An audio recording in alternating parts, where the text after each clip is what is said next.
Welcome to Promote, Profit, Publish. Today, my guest is Dawn Meyer, and this is going to be really fun. But before I get to introducing her, I want to remind you all to go over and take our Promote, Profit, Publish quiz at www.promoteprofitpublishquiz.com and find out where you're at with monetizing whatever project you're doing today.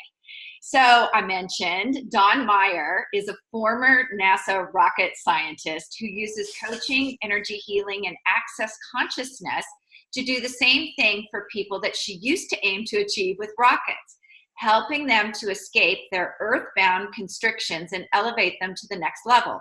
She assists them to bring more ease and joy to their lives by helping them discover that they have more choices and possibility for changing what isn't working in their lives than they ever thought they had possible. Dawn frees them to live the life they're here to live.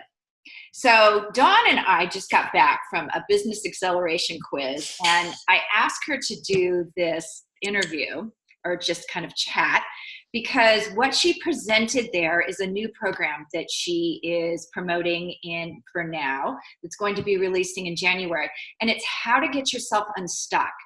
And for book people, a lot of times we start writing that book and all of a sudden we get stuck. So we're going to talk a little bit about that today. Dawn, welcome. Hi, Juliet. It's great to be on again. Well, thank you. If you guys remember, Dawn was on back in, I believe, July or August, talking about the accessories she did for her book. Do you want to talk a little bit about your book? Yeah, so my book is called The Gratitude for Life Journal. And then it also has a deck of cards that goes with it.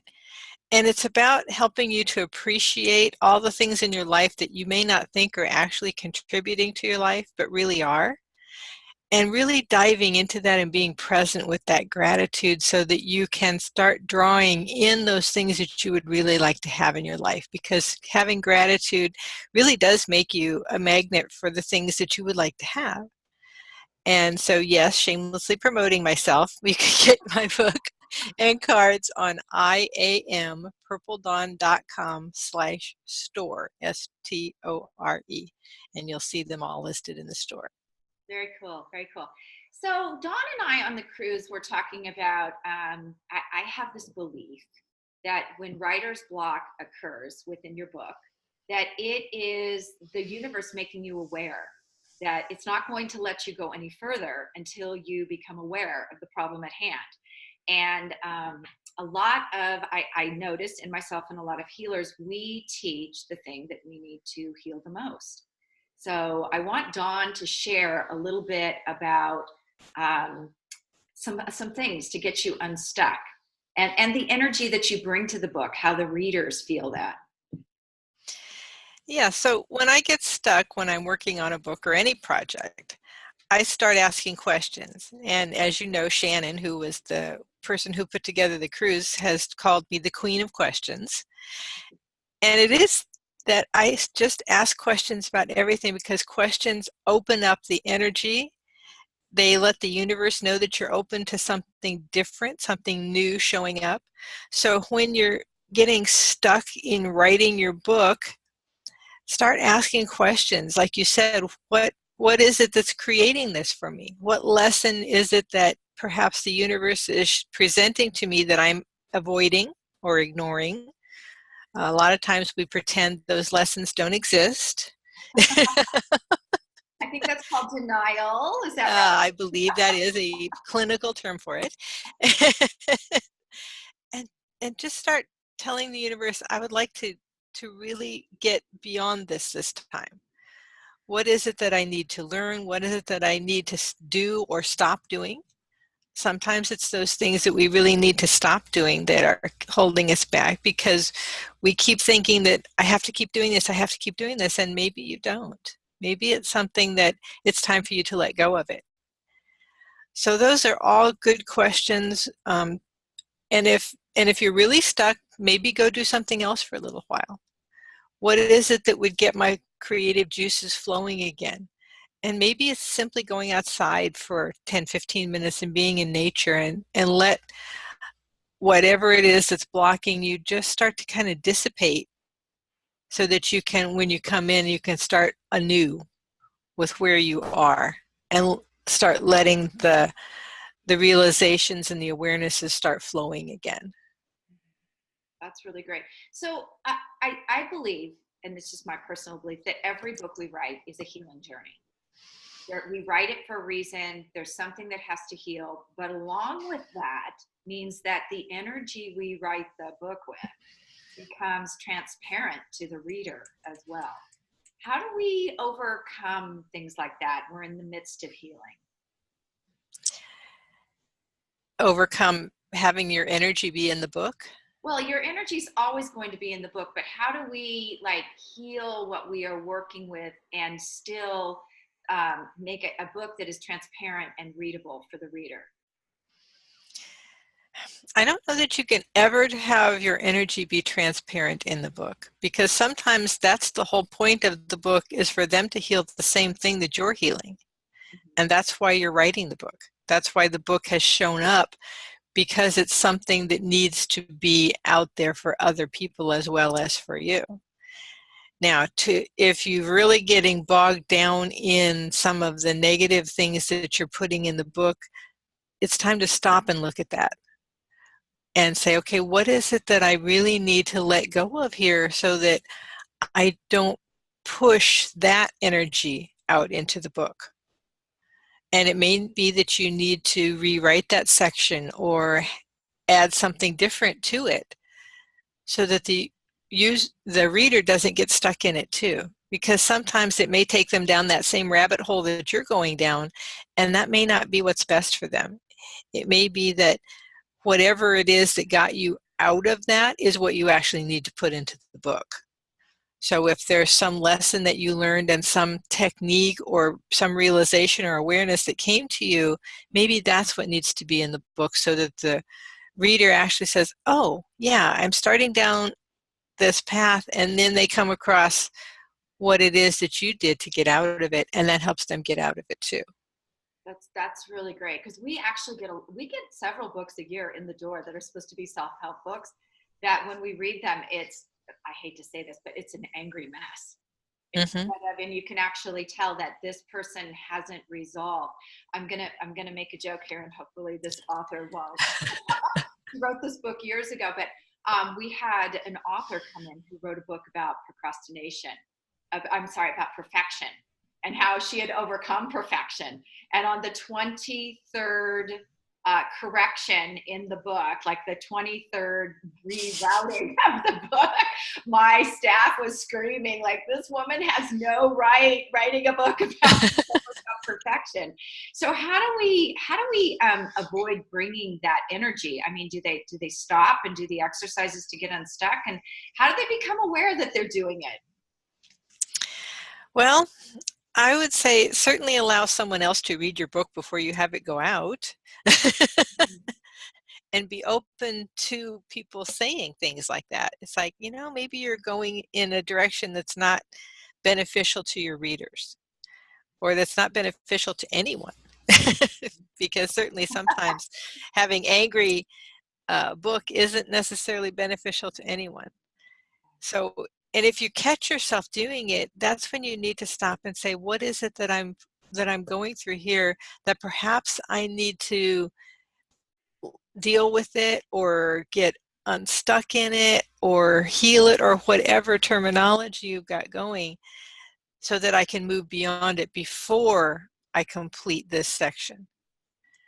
And there's all sorts of different ways of doing that. It's really getting present with what it is you're going through at the moment and saying, okay, what is it that's creating this, and what's my next step for letting it go? Because sometimes it's being aware of the fact that that's what it is, and then saying, okay, I'm willing to let it go. What's it going to take for me to let it go now? Okay, hold on. I'm sorry. I got a call right in the middle of that.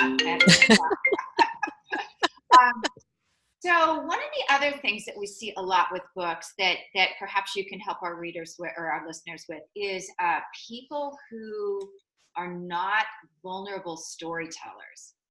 How do you channel those really vulnerable stories out into the, whatever you're putting them into? I always approach it as if it's a movie. Wow, explain that, please. I approach it as if it's not really me sometimes that I'm writing about. Oh, Or if it is me, I approach it as if I'm telling it like it's a movie. Like this is what it's going to be, so I can see it, like on the big screen, playing out.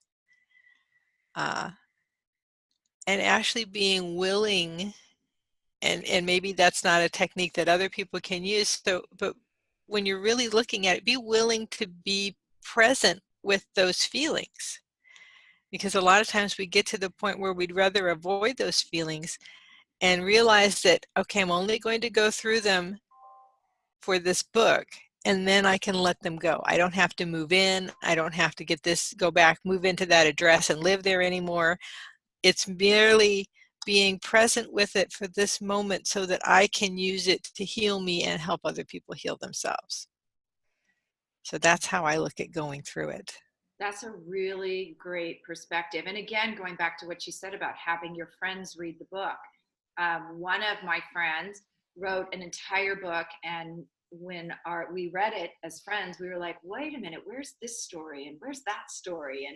And she was really hesitant to put those stories in. But after she rewrote and it was published, the thing that readers kept coming back to were those stories, because those stories really resonated with people.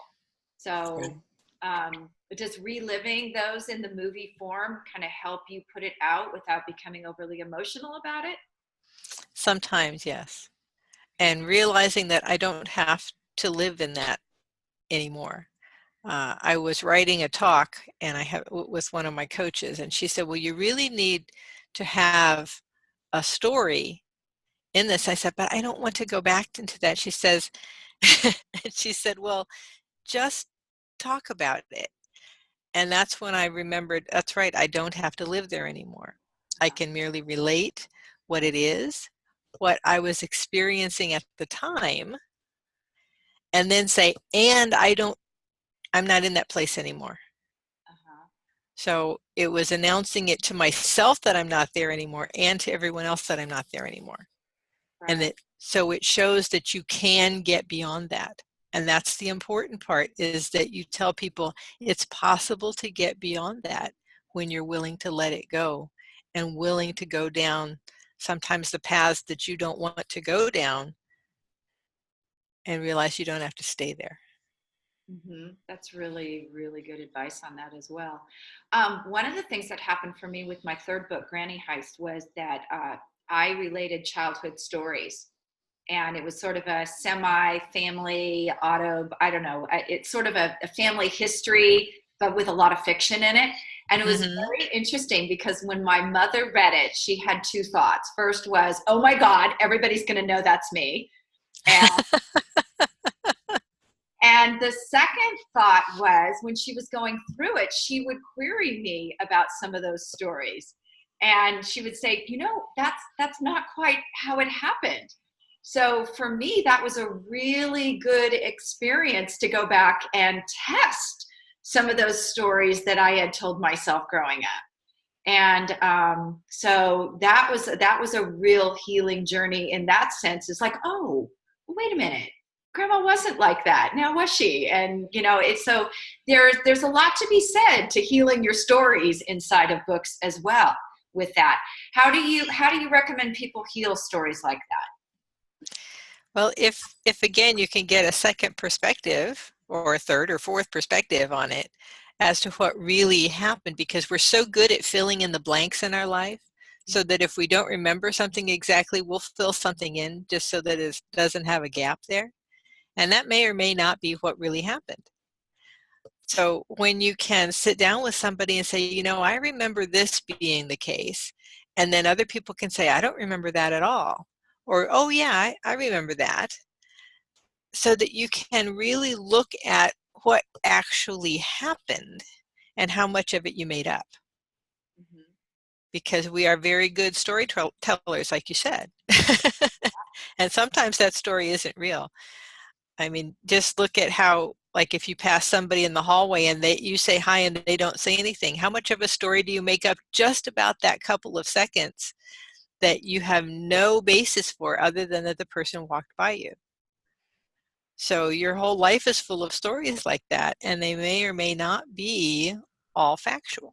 In fact, I would say a lot of it is not factual.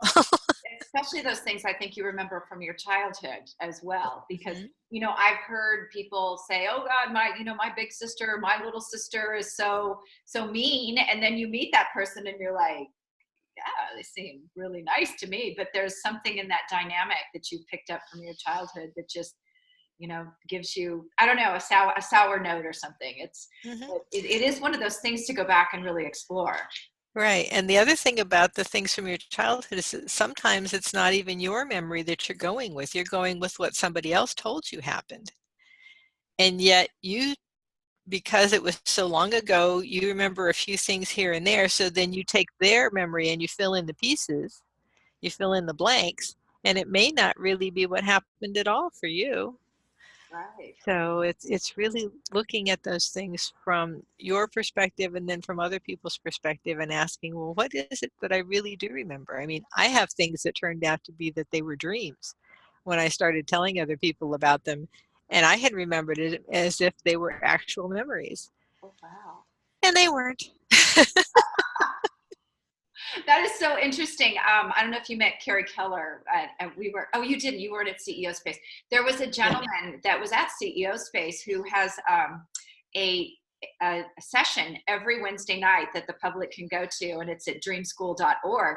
And they actually talk. You're able to relate your dreams and talk about what those dreams mean. And it's very funny because I was trying to relate to him my dream about not cleaning my room, and everything that was on my bed was a snake.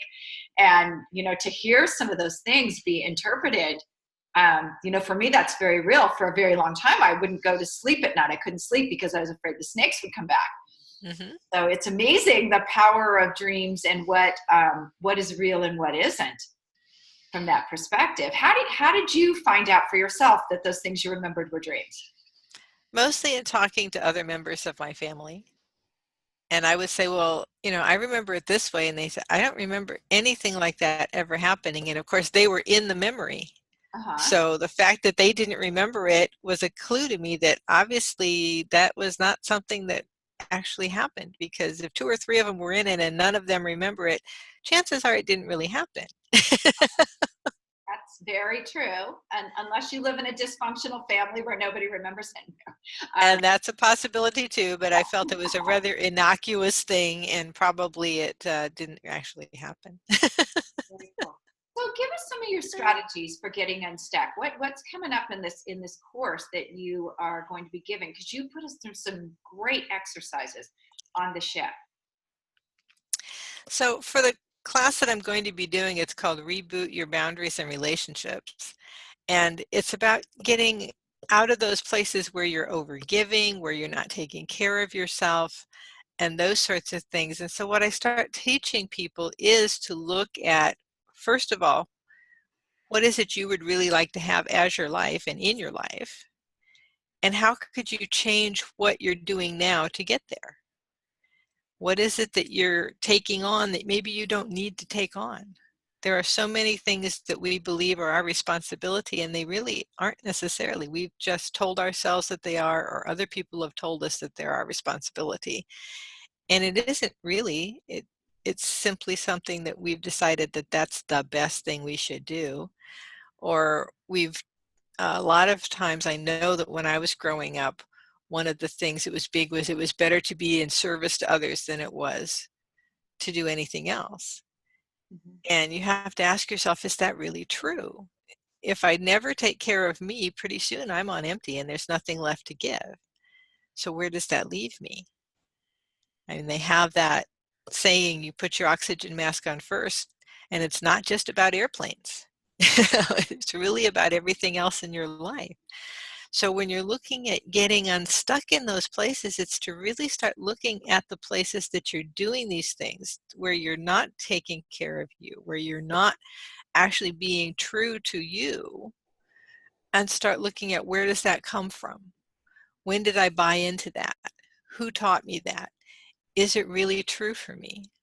So I have exercises that I'll be taking people through, similar to some of the ones we did on the cruise, to really start looking at that and looking at how you've constructed your life.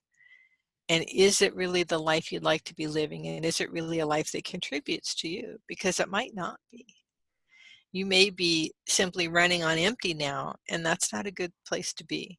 I've been there. I know how that looks and how that works, and that's not really a good place to be. Very good. So what it's really about, when we were relating back to the books and the energy and, getting stuck, is it's about breaking patterns. Yes, yes, it is. It's all about letting go of those patterns, because we create these patterns and systems in our life, and it's almost like we're running on autopilot in places, because we say, okay, when this happens, I always do this action. When this happens, I always do this action. And we have all these things that take over, so we don't have to think about it, so that we don't actually have to be present with it. And when we can start breaking that pattern and letting go of those autopilot settings, then you can start getting to what you would really like to be having in your life. So that, when you go back and you do action A, action B isn't necessarily there anymore. It's time to find something new to do. And that's what I help people do, is to let go of those autopilot settings so that you can actually create something completely different, and preferably something that actually is a benefit to you, that actually is something that you enjoy, something that nurtures you, something that lets you have the strength to go on. So I think this is really exciting, because when I was talking about book 3, and that's where I really, like, when you were talking on the boat, I was thinking, like, this is exactly what I was writing. As I was writing book 3, I was seeing those patterns within my family. Now, I want to talk a little bit about some of the things that happen when you do that, because I was able to identify some of those things and do things differently. But boy, did I get a lot of pushback from the other people involved, the triangulation that had gone. So I want to bring that up, because I don't want people to expect, oh, this is easy, I'm just going to do this and all will be great. There's really a lot of confirming that pattern, working that pattern, dealing with that pushback. And it, like, I guess the best way to say it is, it's going to get worse before it gets better. It might. Now, it might not, but yes, you have to realize that once people have decided that that's the role you should be playing in life, then when you decide not to play that role anymore, yes, you may actually get some pushback from them. And again, it might not always be pleasant. And you've got to be willing to stand in who you are and who you would like to be, and start working with them. Okay, well, I can't do this anymore. It's just not working out for me. It's harming me. What can we do different that will work for both of us? And be willing to sit down and have an actual conversation with them. Because some people are so used to, oh, you're just going to be there and you're going to do this. They don't actually talk to you about it. They don't ask you if you'd like to do it. They just expect it. Especially when you're a mom. Yeah, Mom, don't watch this. Anyway, sometimes, yes. Sometimes and it can be from all sorts of different people. It may not even be your family. It may be friends. It may be people that you work with. And realize that people have these roles that they've decided you should play. And once you decide that you don't want to play those, then you've got to actually start working with them and making compromises.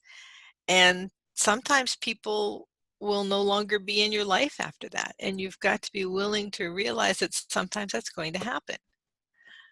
Some of the harder things in my life have been to let go of the people who were really not creating what I would like to have in my life. They were expecting me to be a certain way, and I didn't want to be that anymore. I didn't want to go down those paths anymore.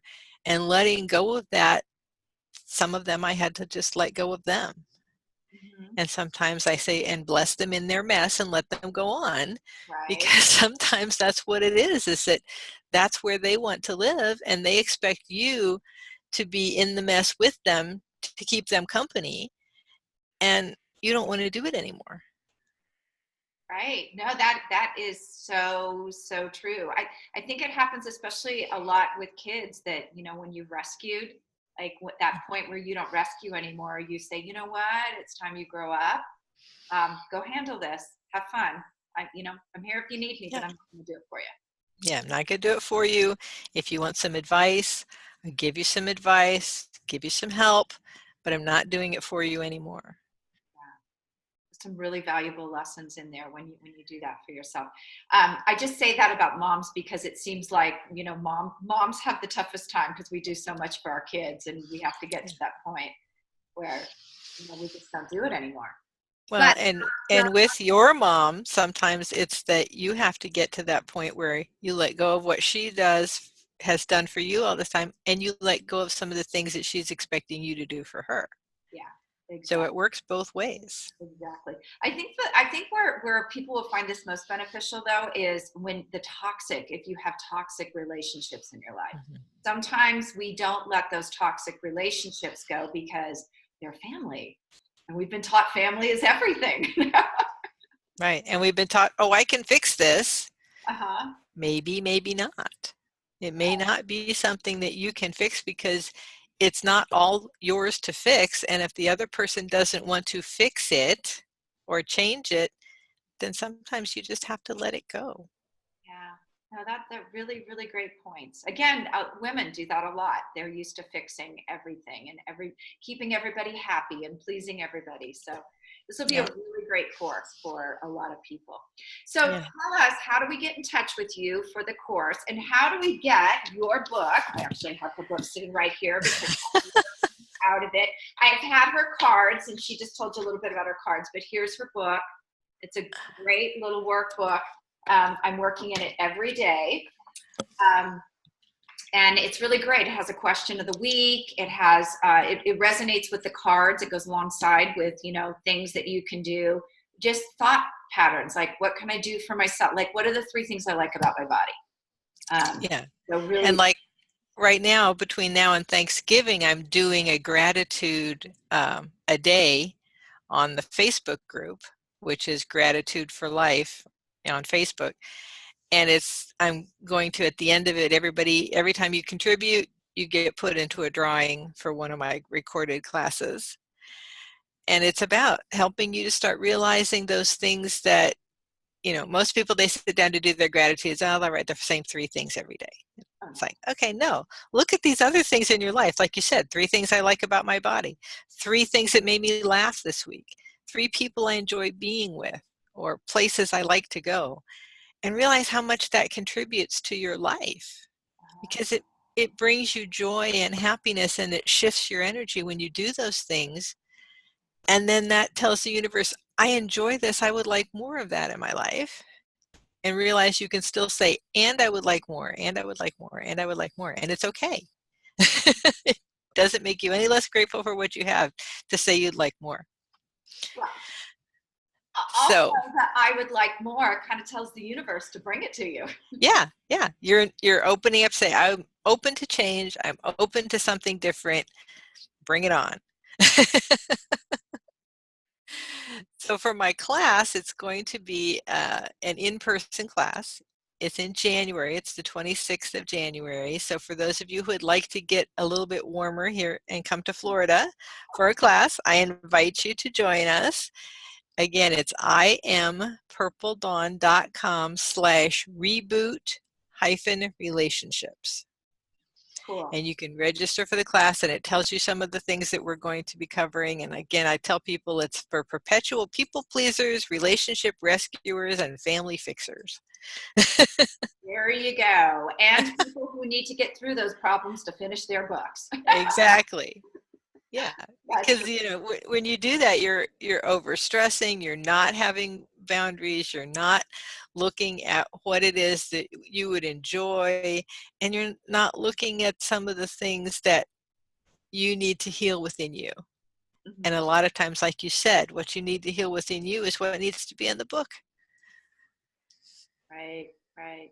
Well, thank you very much for being on today. We really appreciate it. Thank you. I really had a good time. I enjoy being on your call and enjoy being, we had a fun time being on the cruise together for a week and actually sharing a cabin next to each other. Yes, it was almost like, I'm trying to remember what TV show was it? Was it Home Improvement, where you never see the guy on the other side of the fence? That Yeah, was I think that was it. us.